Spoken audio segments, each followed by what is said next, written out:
Talk about the fight to avoid a government shutdown and the dueling intel memos. Congressman Matt Gaetz, who serves in a number of key committees, including Judiciary, Budget, and Armed Services.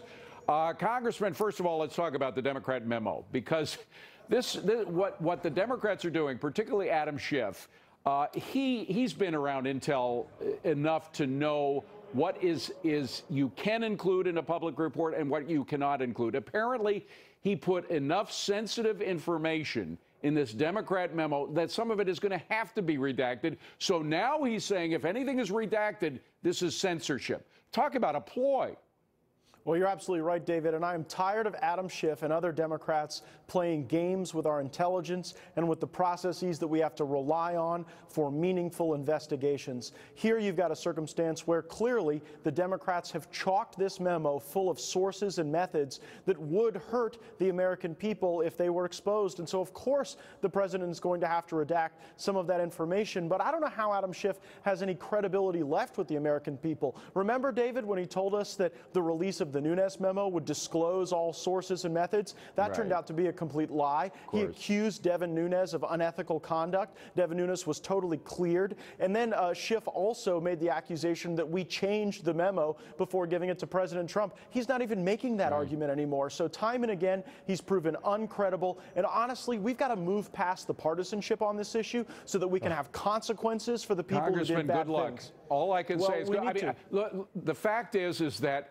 every Republican, correct me if I'm wrong, every Republican on that committee voted to release the Democratic memo. They voted with their Democratic colleagues to release the memo. At the same time, every single Democrat voted against releasing the Republican memo. How do you find bipartisanship in that?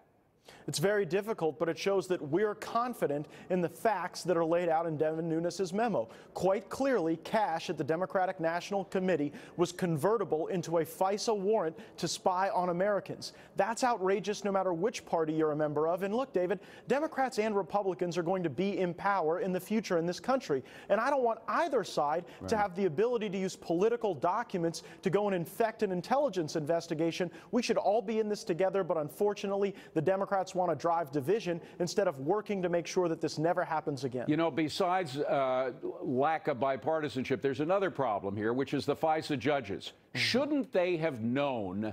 Isn't some of the responsibility on their heads or his head or her head, whoever it was that approved of these things, because they should have demanded from the FBI, knowing that Steele sources were not named, they should have demanded from the FBI some due diligence on the FBI's part to track down who Steele's sources were for the Trump dossier. They didn't do that. They just gave it, boom, the stamp of approval.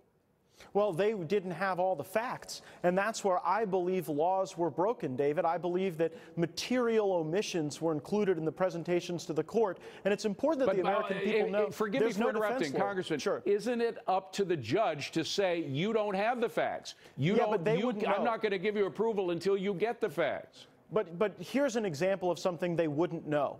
How would a judge in a FISA court know that the FBI had terminated Christopher Steele, had actually fired him and refused to pay him because they deemed him uncredible after he was leaking to the media? That was something that happened. The FBI and the Department of Justice knew it happened, and then they went and sought renewals before judges without telling them. So I'll concede your point that there may have been some circumstances where there could have been more thorough review, but there was clear evidence of concealment of the very fact that Christopher Steele, who wrote the dossier, was deemed uncredible by the people then presenting that dossier seeking a renewal of the FISA warrant while Donald Trump was president of the United States. I just think it's far too easy to spy on Americans regardless of who's in power and regardless of how much prejudice there is. We have to straighten out the prejudice. That cannot be allowed in justice or the FBI, but also the FISA judges have to be looked at very quickly, Congressman.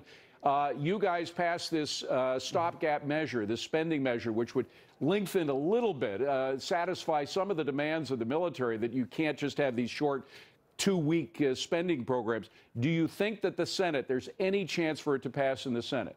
Well, here's the question for the Senate. Will they liberate our military from the partisanship and brinksmanship of Washington?